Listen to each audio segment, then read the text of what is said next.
Hello and welcome everyone. It is time to enter the Kumite. Remember, this is not a sport. You don't play fight. Alright guys, so Enter the Kumite was invited out yet again to cover PFL 3.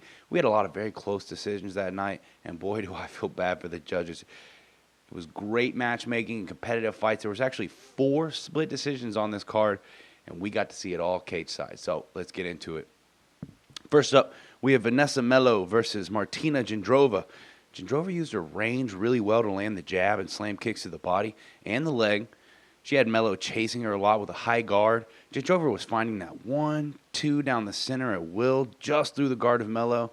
Mellow got herself some cage control here and there, but Gindrova looked to be the faster, more athletic fighter in there. She was bouncing in and out, and she was really leading the dance. Gindrova looks sharp, man. She has some of the most diverse and effective striking in the division for sure. Gindrova ultimately got the decision and earned herself 3 points in the standings of the women's lightweight division. Next up, we have Olena Kolesnik coming up against Abigail Montez. Kolesnik came out aggressive, but in a countering fashion. She would get herself in range and apply the pressure to Montez, but wait for her to swing, slip off the center line with counter shots. She really liked to wing out her lead hook.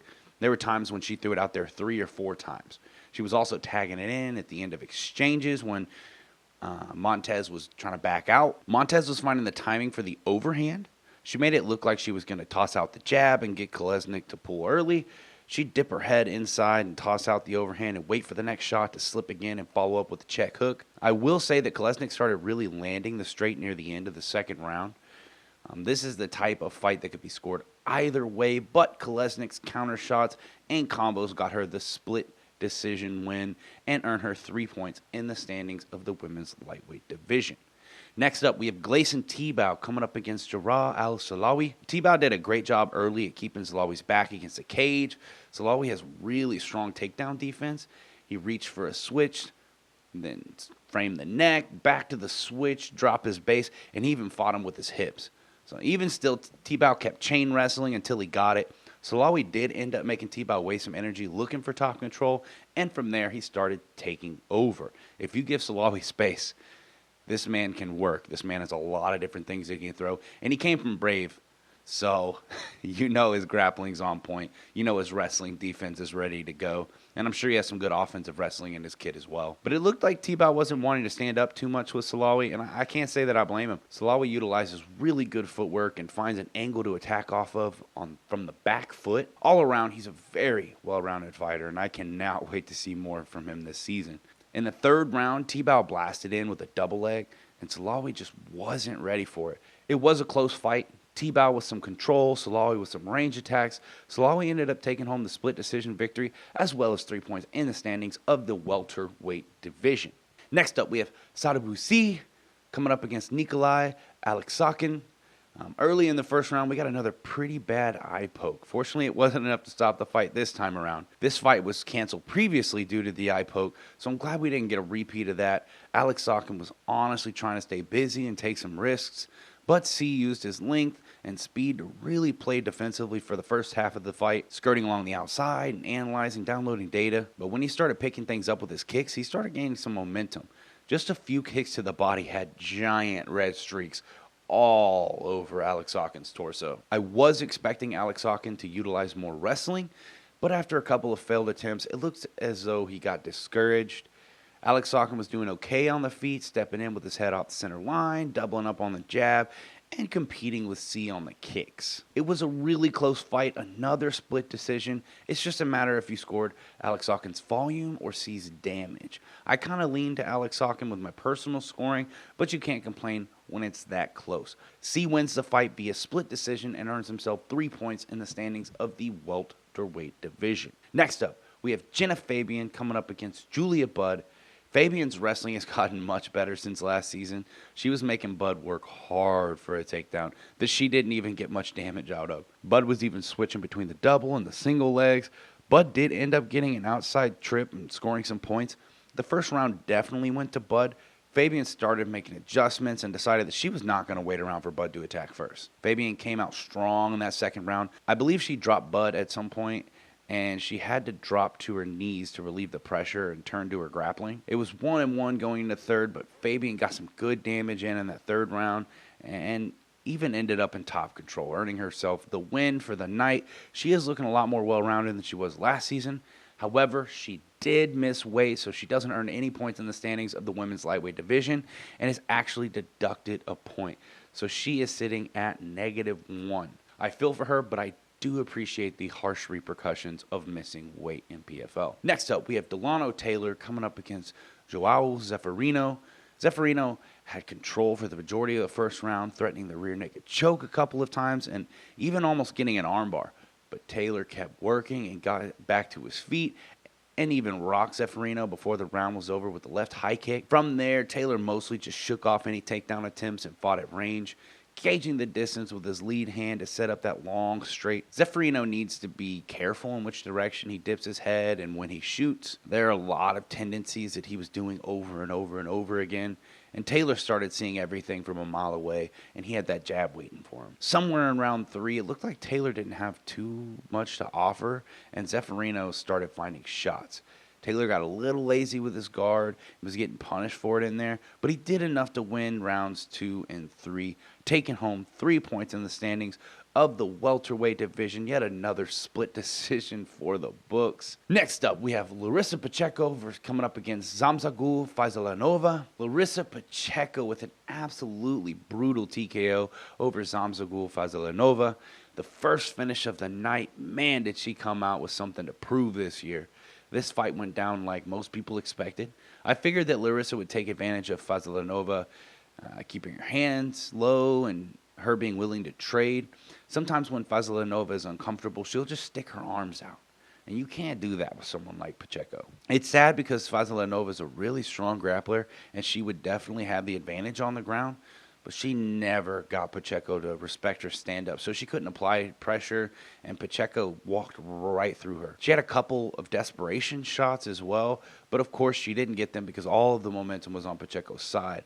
I would have liked to see Faisalanova's elite grappling displayed, but Pacheco didn't let it go there. Pacheco gets herself a quick 6 with a first-round TKO over Faisalanova. Next up, we have Roy Mcdonald coming up against Brett Cooper. Mcdonald wasted no time getting this fight to the ground. He dipped under Cooper's lead hook, snatched up a single leg, and landed himself in side control. Mcdonald's incredible BJJ was displayed yet again. I will say that it really didn't look like Cooper had much of a guard off of his back. He was mostly just trying to frame with his knees and trying to make space. But Mcdonald fought his way from side control to full mount to back control to the rear naked choke. I want to have more to say on Cooper, but we just didn't get to see too much from him in this one. He threw one punch and got taken down for it. So he's kind of a KO artist, so I don't put any fight past him, but McDonald was just too much in there for him. But yeah, Roy McDonald scores himself 6 points in the standings of the welterweight division. Next up, we have Anthony Pettis coming up against Miles Price. Anthony Pettis starting off the season strong with a first-round submission over Miles Price. Price wanted nothing to do with Pettis on the feet, so he shot in for a really low double leg, but actually ran into an uppercut of Pettis's. Pettis followed up on the ground from there. Price did recompose, and damn, he is also good on the ground, man. I feel like he underestimated Pettis' guard game for a second there and paid for it dearly by getting caught up in the triangle choke. Price will likely need to focus on his wrestling if he's going to make it far this year. He has good BJJ. He just needs to engage with it on his term. We didn't see any of his stand-up game in this one, so I'm also curious about that. But yeah, Pettis winning blew the roof off the place, man. Pettis is an OG, and everyone loves him. But yeah, Pettis earns himself a quick 6 in the standings of the lightweight division. This actually puts him in the lead of the standings in the lightweight division. I'm not exactly sure why they had a lightweight fight on this card, like what provoked that really. Pettis came in a week later, or 2 weeks later, and ended up putting himself in the lead of the division. So great start of the year for Anthony Pettis. Next up, we have Ray Cooper coming up against Carlos Leal. Ray Cooper punches his way in at the start. Both gentlemen swapping cage control a few times, with Leal finding the timing for shots in between exchanges. Cooper really wanted those takedowns, but Leal was not having it. He was there to meet him on every attempt with sprawl, underhooks, or damage. Leal really started putting the hurt on him in the second. Cooper was staying in his low wrestling stance, and he was getting caught for it. Leal's 1-2s, low kicks, knees, head kicks. By the third, Leal was starting to let loose, and he was chaining together combos to the head and the body. Cooper did not want to be on the feet with Leal, man. He just kept going for the takedowns, but wasn't able to get him. Cooper, oddly enough, also didn't let his hands go. We don't really see this too much from Ray Cooper, but he may have not wanted to risk too much because he missed weight and won't really get anything for it.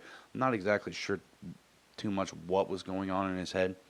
But Cooper only started letting his hands go in the last 60 seconds of the fight or so, throwing caution to the wind and trying to get the knockout. Leal ate some big ones, but the dude has a chin on him, that's for sure. Carlos Leal took home the win and earned himself 3 points in the standings of the welterweight division with a huge upset over two-time PFL champion Ray Cooper. He even beat an overweight Ray Cooper, and not cutting those last few pounds is actually a huge advantage. Next up, and finally, we had the main event of the evening, Kayla Harrison coming up against Martina Mcdonald. Kayla started off doing what she does, testing your grappling, seeing if there are any holes. I will say that Mcdonald did a great job about staying on her feet and keeping herself out of danger, and even landing a bit of damage, just enough to piss Harrison off. It seemed like one of Mcdonald's game plans was to roll on the leg lock when Harrison had her back. Better that than Harrison having your back, at least. I've got to say, I was very impressed with Mcdonald's grappling. Turns out she's a 7-time World Combat Sambo champion, so she was hanging with Kayla Harrison, but Harrison was slowly but surely breaking her down.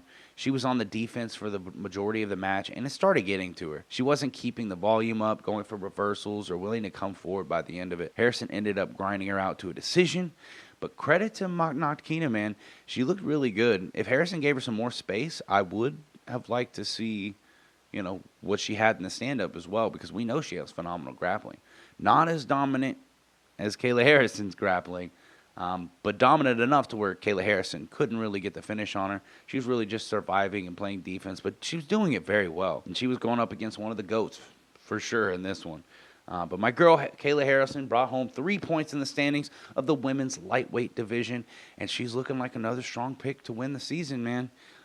Kayla couldn't just dominate her, but Mcdonald has some legit grappling defense. So let's get into my favorable picks for the seasons. For the welterweight division, I'm going to go out on a limb, and I'm going to say Carlos Leal. He got the big upset here with Ray Cooper, and with an entrance like that, he definitely has my attention. He does keep his chin pretty high, so I could see him getting caught by a big power puncher. That being said, I do think he has phenomenal grappling defense. He's very long, and I do think he has some more tricks up his sleeve. It's a risky one, but I'm going with it.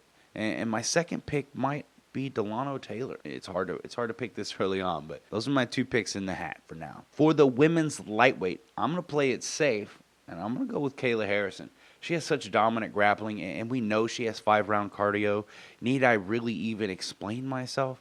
Harrison's grappling is just on another level. The fact that she couldn't finish her, but the fact that she completely dominated a 7-time World Combat Sambo champion, I mean, that says it all, man. But I would not be surprised with Larissa Pacheco knockout. Larissa's looking really good. I don't think Harrison's going to really give her the space to work her striking game the way that Vazilanova did. Yeah, Pacheco's not a bad pick either. And keep an eye out for Gindrova, Marina Gindrova. She's got really good kickboxing. And if she can have good enough grappling to at least keep herself safe and discourage high-level grapplers, then I think she does have the best stand-up in the division. But yeah, I'm going to play it safe and say Kayla Harrison is going to win the whole thing for a 3rd time in a row, really cementing her legacy in the history books. With that, I'll go ahead and wrap things up. If you like the content we're providing, make sure to like, share, and subscribe. If you disagree with our picks, make sure to berate us down in the comments below. You can also follow us on Instagram and Facebook, and you can even follow me personally on Twitter. Remember, this is not a sport. You don't play fight.